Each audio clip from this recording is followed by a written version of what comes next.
Welcome back to episode 12 of Chambers Chatter. I'm Laura Chambers-Bavelis. And I'm Shay Chambers-Helms. Today we are super excited to introduce Robert McDowell Jr. to the show, better known as Gibbs. He's most well known right now for his recent book, Driftwood.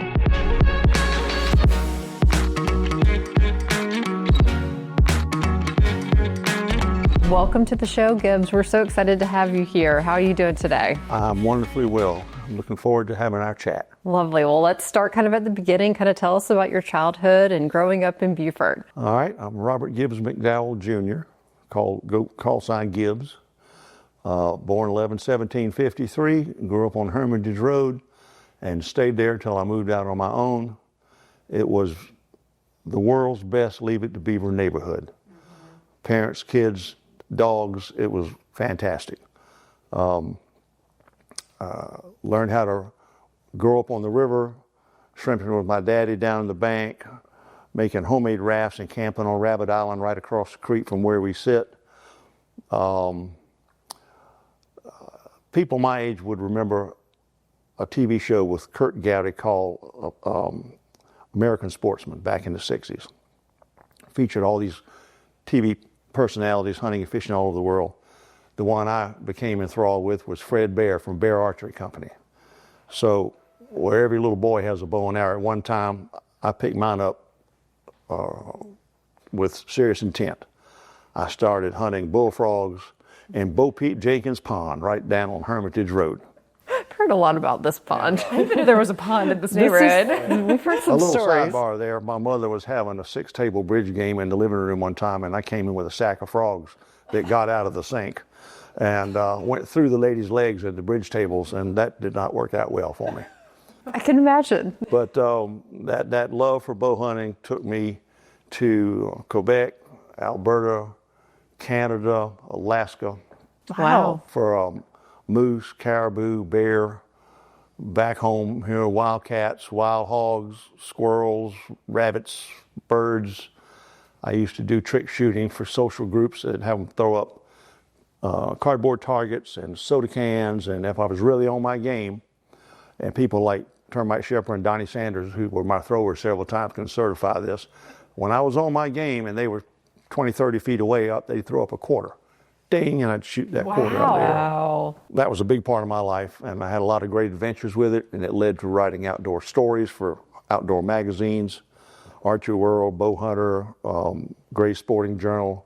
That's amazing. And then I don't know how I kind of gravitated to other things, but then I co-produced a documentary for South Carolina ETV with Michael Hudson. My friend's passed on right now, but it was called Sea Island Secrets, A Journey Through Time, and it was about the prehistoric history and island development and Native Americans from St. Helena Sound to Port Royal Sound, and from St. Helena out to the ocean.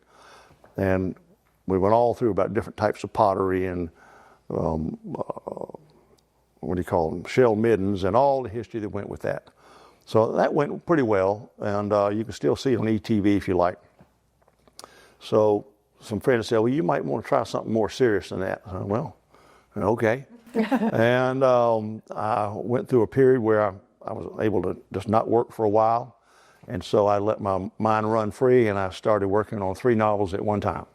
Oh, gosh. Wow. And I'd work on one till I hit writer's block, and I'd put it away, and then work on this one, then work on that one, back and forth. And the first one that came to fruition was about Driftwood, Beaufort's iconic character. Wild Irish to the bone, mysterious, never tell the truth what a good lie would do. He was God's own drunk. He'd invite himself to anyone's party, always the life of the party. He was a little bit of a rascal and a little raunchy, but you know, he was and crazier than a sprayed roach. I mean, you could never tell what was coming out the man's mouth. Roger Pinckney the 11th quoted him in saying he could tell you that he was a raving lunatic, a graduate of Yale, he was a voodoo man, or whatever you thought you'd believe is whatever he'd tell you. And he was a hero to the youth and a bane to the grown-ups, because he disparaged every social normalcy that man had. He reveled in it, appearance. Oh, yeah. But the backstory to that is,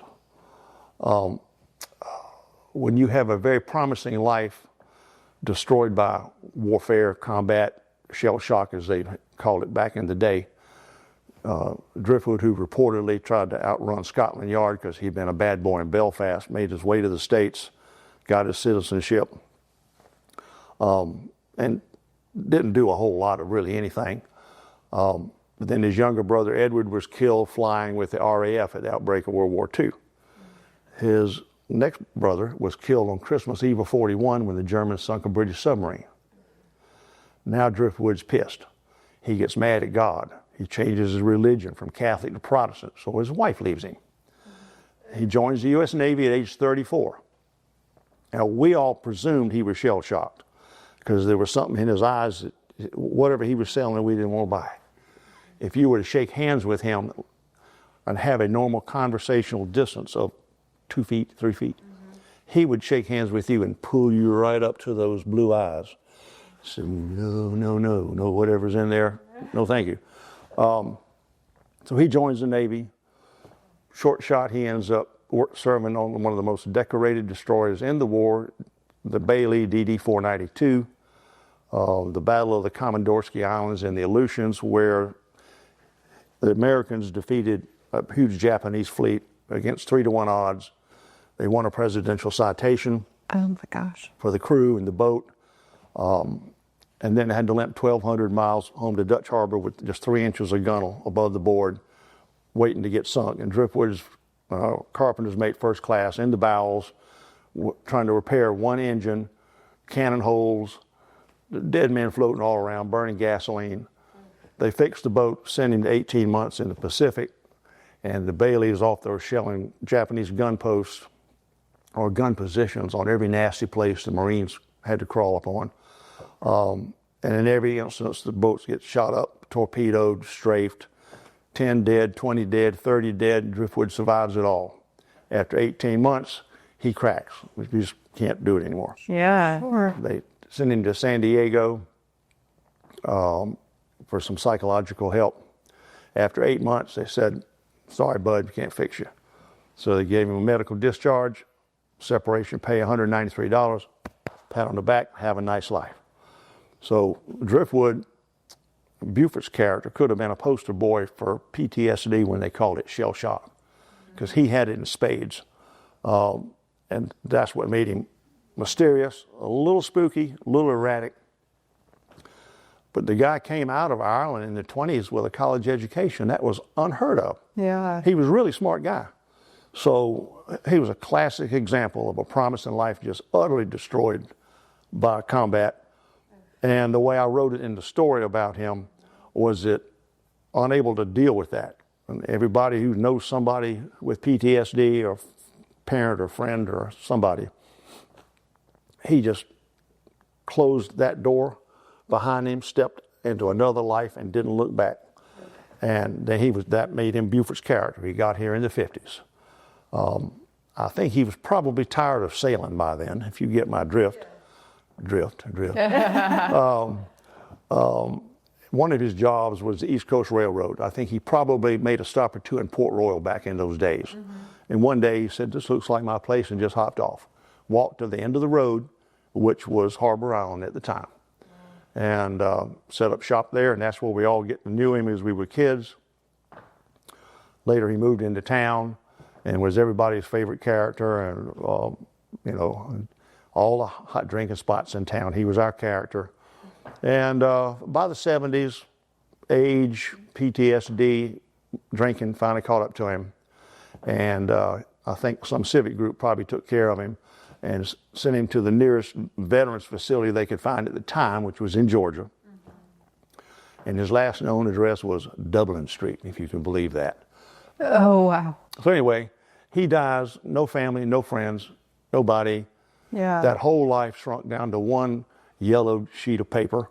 They didn't even autopsy the man. He says, there's nothing here to look at. This man has done it all, seen it all. He is worn out. Yeah. So he's got a military headstone with honors and a field of heroes at Andersonville Cemetery. So that's the kind of the myth of Driftwood, the reality of Driftwood. He was my human foil to wrap a story about Beaufort history and all of the different facets of small town Beaufort and some of the characters that ran small towns like Beaufort. So it's a good story. It's got a lot of real history in it, and sort of tries to restore a little dignity to a man most assumed had none. So that's the Driftwood story. And tell people where they can find, you were mentioning earlier, his carving on the palmetto tree? Yeah, it's on Bellamy's Curve in town, coming from the island down Carteret Street. Make a left on Bellamy's. First stoplight and a brick building to the right is called the One Blood Building, where you give blood drives. And there's a palmetto tree in the sidewalk with a 5-foot Polynesian face carved on the building side of the tree. And he was known for those kind of carvings: time, road widenings, lightning strikes, vehicle strikes. Destroyed most of all the things he did. Several people in town, like little John Trask III's got a couple of carvings that Driftwood made. Geddes Dowling has a couple. So there's several of the old timers around that still remember and still have them. And they all have a Driftwood story to tell, and they all get a good laugh when we talk about Driftwood.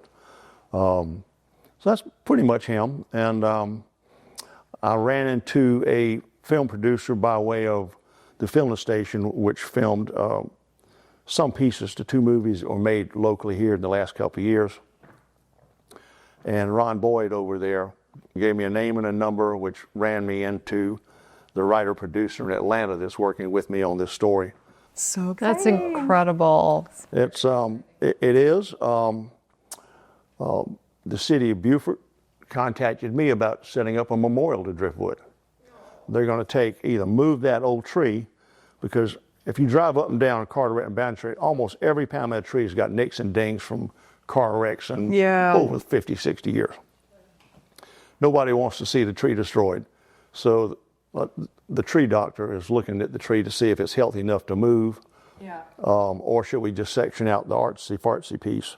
And they will work with the arts community and around town to create a nice memorial to Driftwood, and a park is yet to be determined. They're looking at a couple. Oh, cool. I think it'd be fantastic and a fitting tribute to a guy that deserves it. Yeah, it sounds like it. And so we've got the screenplay in the works, going to Atlanta June 29th for a live actors reading and recording of the script to see how it rolls off the mouth, and let professional actors talk about it.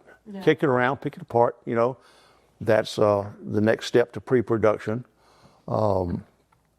The guy that I'm working with has already successfully done several movies and films. He's an actor. He teaches acting. He's got it all. He's about 40 years old, and his hair is on fire, so he's my guy. So I'm looking forward to that. This is super exciting. And that's in June, right? Did you say it was it's in June, right? June, yeah. Yeah, in a it's couple coming weeks up. from now. Yeah. Oh, yeah. I'm looking forward to it. Fleetwood's convinced me we're going to make a full tourist weekend in Atlanta of it. So it'll be a fun time. It's a learning experience. The whole thing has been a journey. And there's a couple of people have peeked over my shoulder while this whole thing was happening and said, like, the spirit of Driftwood was kind of dripping down on me from the hereafter. They say, you're not done yet. You're not done yet. And I'd turn over this and turn over that. And finally I said to myself, and Driftwood, I'm done. I can't write. I got writer's block. Pam Coath comes to me. Everybody at my age knows where Coast Groceries was. It's catty corner of the courthouse. Pam was 4 or 5 years older than me. She'd see Driftwood around the store all the time. He'd come do odd jobs and work for a can of Schlitz and some boiled peanuts. And when her daddy died, she's cleaning out the attic and finds this book, The 50 Most Influential Lives of the 20th Century. Well, okay. I never knew Daddy would read something like that.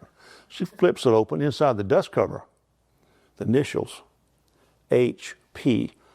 Knox, K-N-O-X, Corey, C-O-R-R-Y. In all the history of Driftwood, nobody knew his real name, and he wouldn't tell you. At one point, he didn't even tell his common-law wife what his real name was. That's how scared he still was of Scotland Yard, even as an older man. Wow. Had these phobias, And so anyway, Grace Cordial, who runs the historic district at the library, and was married to a true through blood Irishman. Loved the story. She bit into driftwood like a bulldog with a bone to gnaw.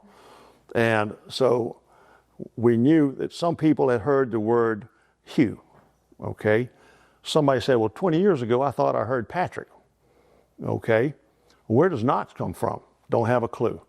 How about Corey? We all thought it was C-O-R-Y, not C-O-R-R-Y. So she puts it all together, feeds it into Ancestry search or some search engine, pushes the button, screen comes up, and lo and behold, there's Driftwood, born January 21st, 1909, Belfast, Ireland. His daddy was Hugh Corey as a painter. His mother was Elizabeth Knox. They talked about all his children growing up in Belfast. Then they had what I just talked a little earlier about the ship's manifest coming over here, going into the service, consistently following all through that was his birthday, his Social Security number, his military ID number. So I got the right Driftwood Corey. And as spooky as it sounds, me and my publisher, YBR, were looking for a date to debut the book. And we picked Boondocks as where we were going to do it, which is a restaurant out on the islands. It's seaside now. So when's the date? Well, can't be when Clemson's playing. Can't be when Carolina's playing. Can't be night on the town. So, all right, what's it going to be? And it was October 12th, 2018. I think that was the date.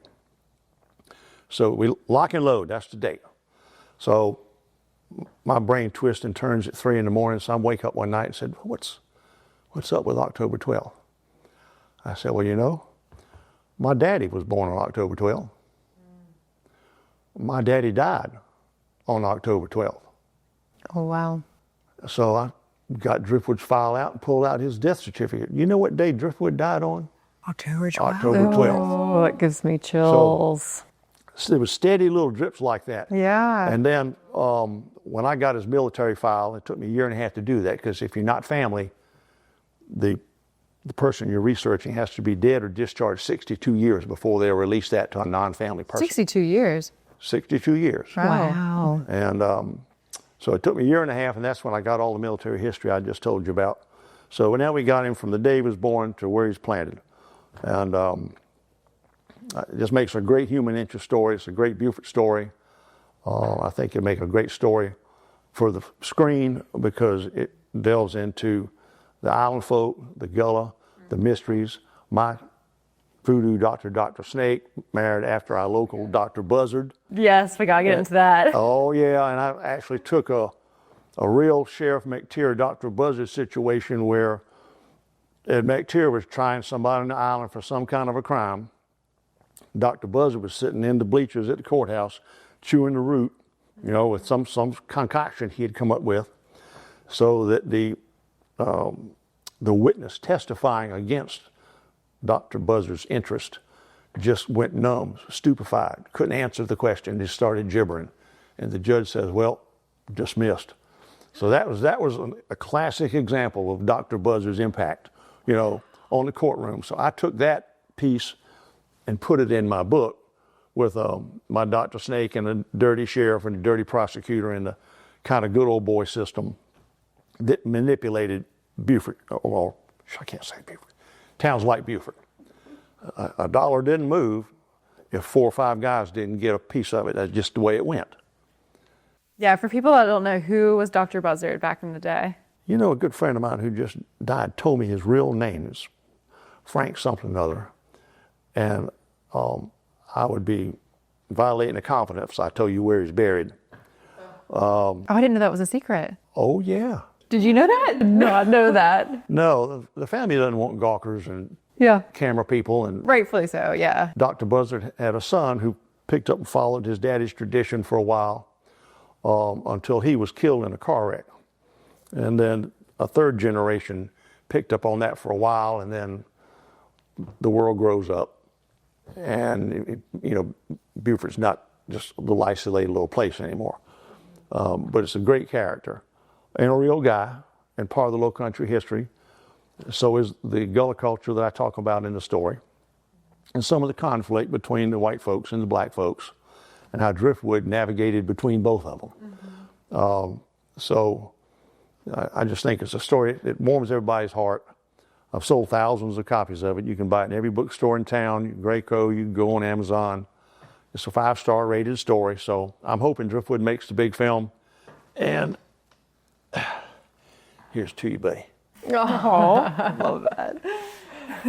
We want to take a quick break to thank our sponsor, Watkins Mechanical. Hey y'all, it's Josh with Watkins Mechanical. Warm weather is finally here and your system is working hard to keep you cool. Here are 3 quick tips to help. 1. Replace your air filters monthly. Restrictions cause your system to work harder and reduce your air quality. 2. Keep your outdoor unit clean. Remove any leaves, debris, or dirt for proper airflow. 3. Set your thermostat at a constant temperature. Programmable thermostats improve efficiency and help save you money. For quality service and lasting results, call Watkins Mechanical, trusted in the Lowcountry for over 25 years. Brian, whatever it takes. Tell you a Henry Chambers story. Okay. I think I might have told you before we started that Henry was a track athlete at Clemson in his day, and he liked the pole vault. And when we were little kids, he still had an orange aluminum pole vaulting pole. It was stiff as an iron rod. So where his yard backed up to the McDowell's yard, Henry dumped a dump truck full of sawdust, made 2 uprights, and we cut bamboo crossbars and bamboo vaulting poles, and we had neighborhood pole vaulting contests. Right up the road lived Harry Bazemore, who was 4 or 5 years ahead of us. And at Beaufort High, he was already had the school record, state champ. So I learned a lot from Harry just in our little neighborhood things. So I follow Harry through high school. He graduates and goes to college. I'm in high school. And very fortunate that I won 2 state championships back to back and set the state record. And Carolina gave me a scholarship for doing that. And a great part of my life. Then I come back home, I get married, raise kids, do all the college things. And at age 50, I get back in Masters pole vault competition. And so I trained it, went back to Carolina to the college workout place and got my routine all down, and I worked like a demon. And the quid pro quo Beaufort High gave me was, you can use our facilities if you teach our kids. Well, okay. So I would get up at 5:30 in the morning and go to the gym at the Y for an hour and a half, come home, change, work my insurance business till 3:30 or 4 in the afternoon, change again, go back to track practice at high school. But you heard that old term, pay it forward. One of the guys that I coached broke my Beaufort High record after 39 years, and I was glorified that he did. 39 years, wow. And then 2 of our lady vaulters won 2 state championships each, 2 back-to-back state records, and Beaufort High School records, and they went to school on full scholarships. So that old pay it back thing, like our previous guest, Mr. Von Harten, was talking about, sometimes you just get that good feeling for doing the right thing because it's the right thing. So that is one of my highlights for all of that. And then Henry's motivation for me to do this island swapping deal back behind Hunting Island, Johnson Creek, Harbor River. My little crowd had come by some of these islands really by accident, because back in the 50s when map makers, cartographers did their thing out there, they didn't give a rat's ass about those little islands. Most of them, you actually couldn't see them from the land. Nobody knew they were there. Yeah. They weren't big enough. You couldn't drive to them. You couldn't build on them. You couldn't develop them. I mean, so what? And some of the deeds just said bounded by this creek and that river and the ocean, and that's yours. Okay. Does that mean that's mine? Yeah. And that's mine? Yeah. And that's mine? Yeah. Okay. Right. That's great. Then 20 years later, the state had inherited Old House Island, which everyone in this room knows friends who participated in 6 or 8 camps for 40 or 50 years scattered all over those islands. The state decided to non-renew their leases for whatever the reasons were, thinking maybe they'd do away with that lifestyle, because upcountry people can't have that for free. People on Fripp Island pay $1 million a head to have it. And you got it for free. That ain't right. So all that goes away. And I'm thinking to myself, 4 guys working that could come up with enough money to buy a used Mercedes would gladly buy an island to put a camp on for their kids and their grandkids, et cetera, et cetera. And I had people knocking on the door. I had it appraised. And I said, I really don't want to drive that 270-degree road and see night lights all out. I just don't want to do that. So I hooked up with Skeet Von Harten, who was heavy into the protection of environment. He hooked me up with Charles Lane over in Charleston, who was big into the Ace Basin thing, that Henry Chambers, again, had a huge place in making that happen. Excuse me. So the long and short of it was,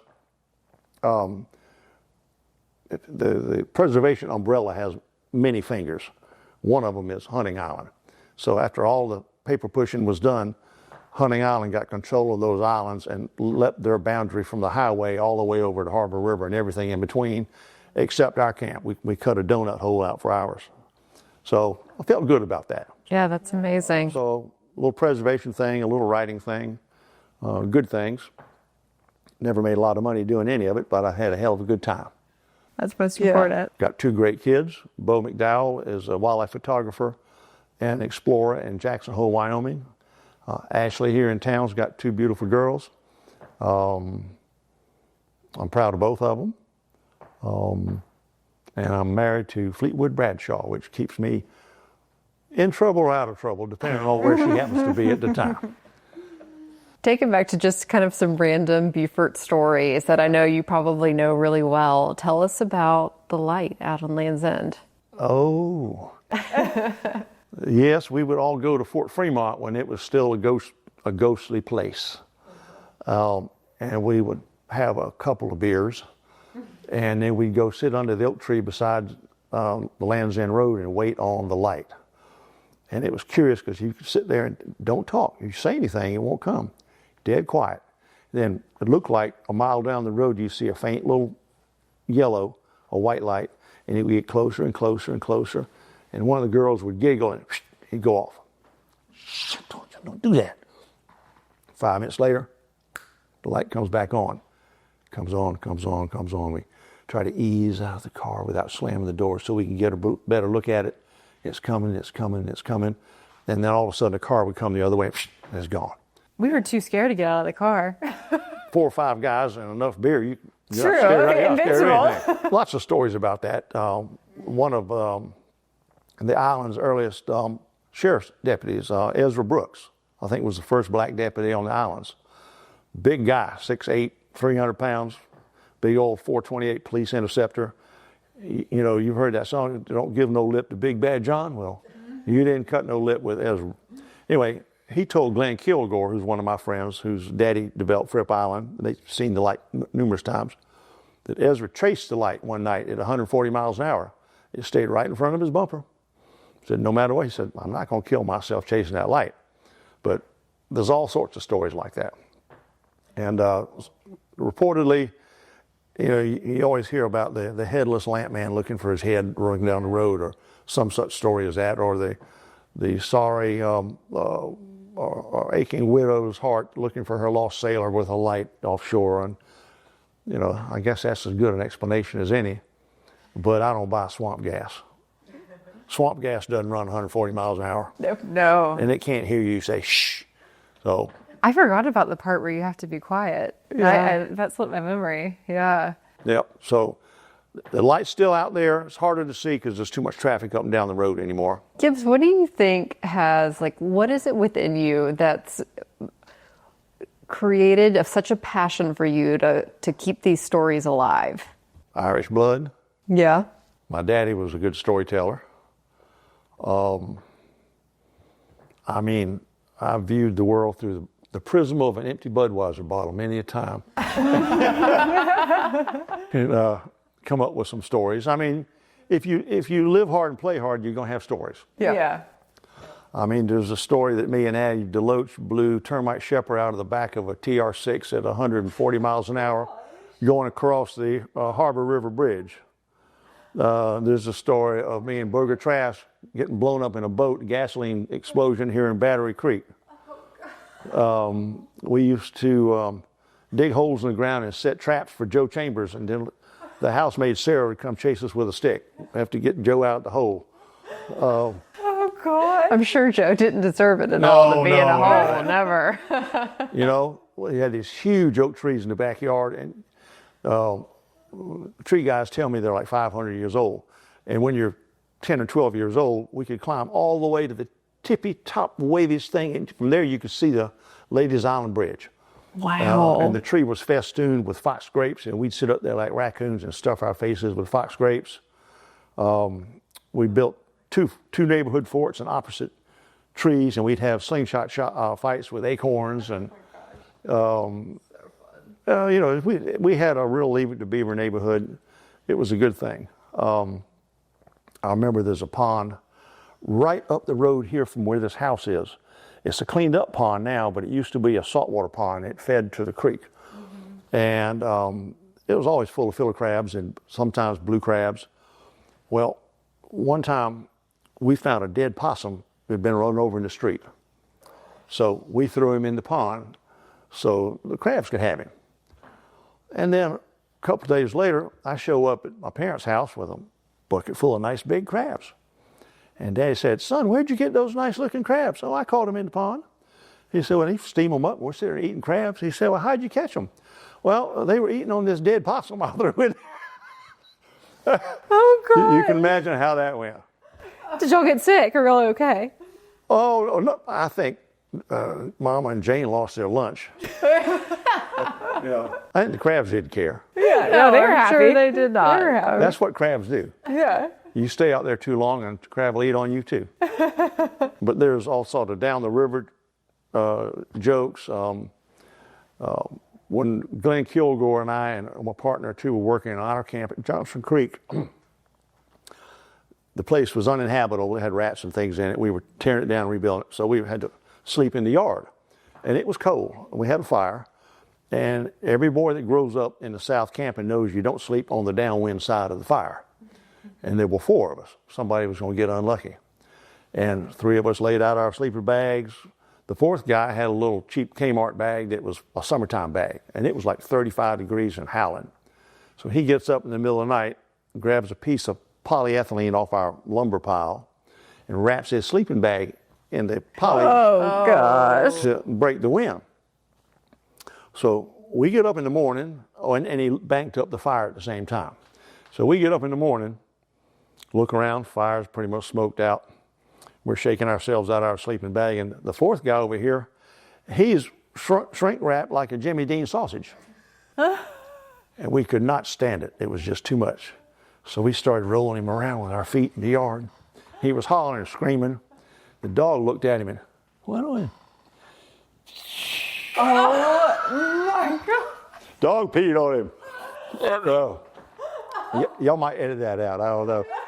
Hysterical. I mean, he was in a blue funk until he promised to calm down. Then we had to just unzip him like, with a knife.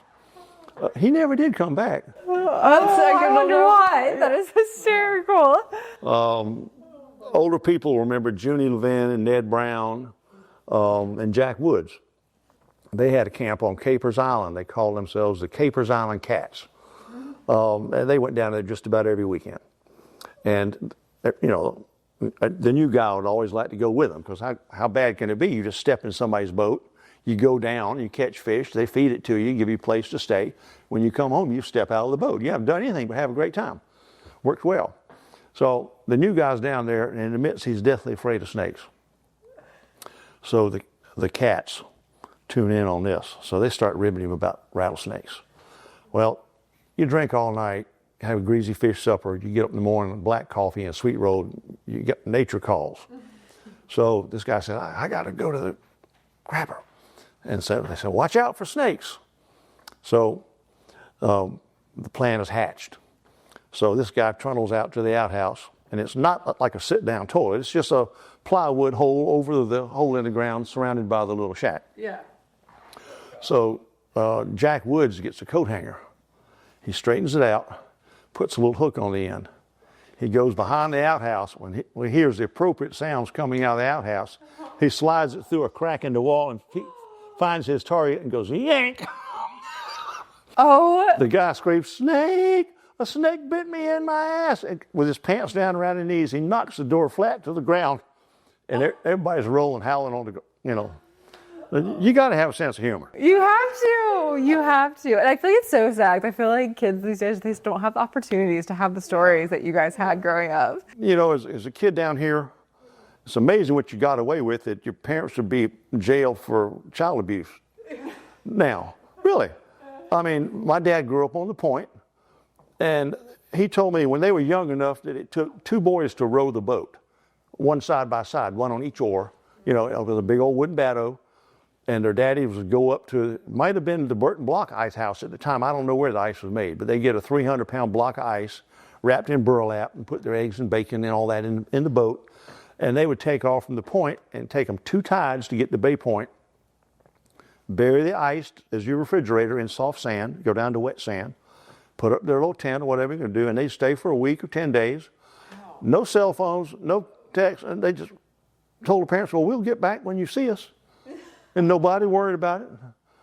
So crazy. I know. My dad's father was a veterinary back in the veterinary doctor in the horse and buggy days. And Daddy would ride around to the farms in the summertime and picked up a little rough medicine, he thought. So it was nothing unusual. If you're on a camping trip and you got an oyster cut or a fish hook stuck in your arm or whatever, he'd just cut it on out. And he'd take a cup full of catgut fishing line, pour a little Jim Beam in there, let it sit for a minute, and then take a file, cut the barb off a fish hook, get the smallest fish hook you had in your tackle box, tie the now bourbon-fied string fishing line to it, and say, you just take that drink and hang on tight. And hold him down, Joe, just hold him down. And he'd sew you right back up. Oh my God. Go right back to fishing. There's no call 911. There's no helicopter ride. There's no go home. Oh my God. That is so. I say, that'll never happen again. It'll never happen again that way. No. Just to show you how close that crowd can be, in October this coming year, there's going to be a Hermitage Road reunion. Oh, that's so fun. 40, 50 people. They're scattered all over the southeast now. Wonderful. But, it's like the monarch butterflies coming home. We're all going to come back. We should come film it. No, I'm just kidding. It'd be so fun. Get all the stories. Probably so. That would be a great place to get some stories. Yeah. Anything that you can kind of help with future generations and preserving these stories and this passion that you have and all of that. And preserving Beaufort, too. And preserving Beaufort. Ooh. And I don't know if preservation's the right word, but just, the sense of community, appreciation. Get a boat or find a friend that has a boat. Learn to appreciate it. We can't pave over paradise. I mean, everybody thinks, well, look at all you got. If I develop just a little bit more, it won't hurt anybody. Well, I said, because, look at all that. Well, I said, how long have you been in Beaufort? 5 years. Well, what you see, that's your 100%. That's your vision. That's your vision. 100% of what you see is all you know. Well, your 100% is my 5%. Mm-hmm. I used to hunt rabbits where Graco is on Slady's Island, Yeah. I remember when Rebo Road was shells, and it's part of what they call macadam asphalt. I guess some Irishman developed asphalt. There's still old parts of Brick Road down by Coast Grocery and the courthouse. There was still a horse's trough there. The old houses on the street still had stepping stones for getting out of your horse-drawn carriage. Mm-hmm. Oh, yeah. Appreciation and a little vision. And it's not all about chasing the dollar. So once you pave it, it's gone. I mean, Charleston is gone. People call Beaufort the Little Charleston. Savannah's gone. When I was growing up, you didn't lock your cars, you didn't lock your houses, you knew everybody. You even knew everybody's dog, Speaking of dogs, I can recall my old dog Soot. He was a black lab, my dad's hunting dog.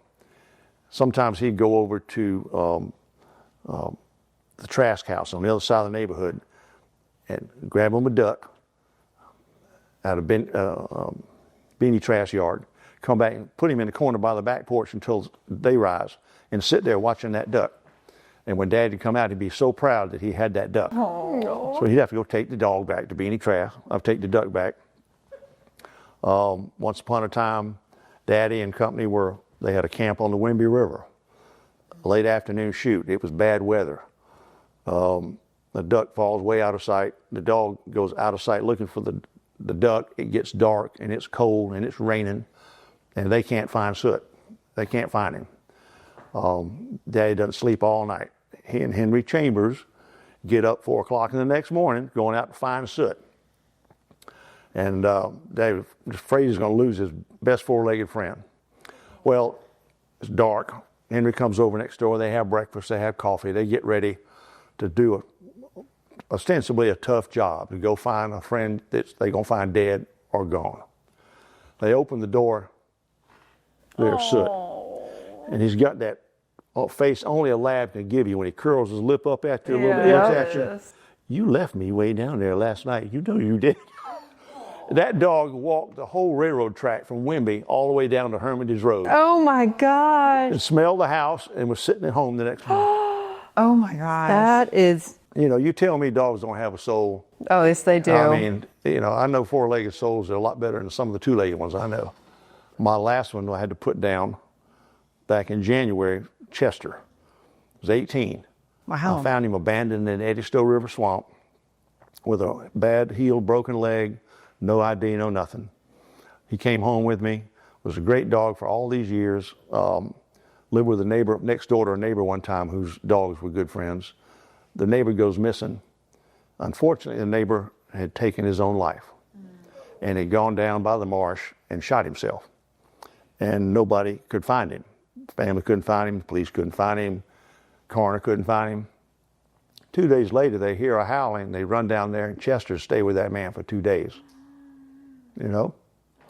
So, dogs are people too. They are. really Dogs are people too. I've got a smiling picture of Chester right behind where I shave. When I'm shaving, I can see his picture looking at me right there. So It's sweet. amazing. So, you know, Beaufort was the best place in the world to grow up. Just friends and neighbors, outdoor opportunities, hunting and fishing, self-reliance, learn how to run the river, take risks today that you thought were just run-of-the-day things. You know, my daddy told me one time how to take a small boat across Trunkard's Inlet in bad weather. You have to learn how to peak the wave, don't dive into it, throttle back a little bit. You got to pace that wave. He said, make a decision, don't falter, because Trunkards can kill you, you know? And then you're 12, go have a nice time. I'll be 72 in November. I've outlived my dad, his brother, and his sister by 6 years. Wow. I think the athletic stuff, I've never smoked, aside from today's little aberration. I don't drink hard liquor. I do like beer. Fleetwood's got one waiting on me right now. They were the World War II generation. You know, Daddy told me when he got home to Beaufort, every day was a free day after that. He was a tank commander with George Patton's Third Army. One of his first business partners, Jack Politzer, was a ball turret gunner on a B-47 or something like that. He was Marine Corps, you know, Guadalcanal and all that. It'll come to me by the time I walk out the door. But anyway, all three of them went to war. All three did what they had to do, and all three came home and went into business together. And that might be an interesting way to end this little talk, because they decided that they would introduce people inland and up north to fresh seafood. Okay? Jack Chaplin would catch the shrimp. Jack Politzer would sell the shrimp. And Daddy would drive the freezer truck all the way to Detroit and places like that, selling 1,000-pound shrimp at a time. Unfortunately, they ran out of capital. They didn't have enough money to get enough volume going to be self-sustaining. So Daddy went in the insurance business, Jack went in the real estate business, Chaplin stayed with the seafood business. But as everybody's old enough to remember that old TV show, Get Smart, with Don Adams on there, when something would happen, he would say, missed it by that much. because when they had to get out of their business, a guy named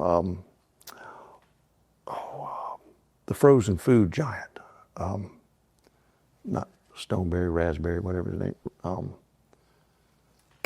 I can't remember that name. Anyway, that's where frozen seafood came from. He bought their idea. He said, I got the source, I got the markets, I got the delivery, and I have scale. Scale is what they couldn't get. Yeah. And so they missed it by that much. But they all lived great lives, all Beaufort lives. I got no complaints. You know? Well, Gibbs, thank you so much for your time. We are sending all the amazing juju your way for your Atlanta trip with the screenwriters and everything, and we can't wait to see it come to fruition. Yes. I do as well. Thank you. I do as well with, the success of the book and Driftwood's memorial and interviews like this.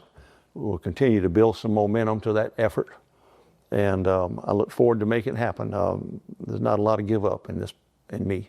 So it's going to happen. I love it. I've already told Driftwood it would. Thank you, Can't Gibbs. make a liar out of me. Yes, thank you. You're very welcome. You're very welcome.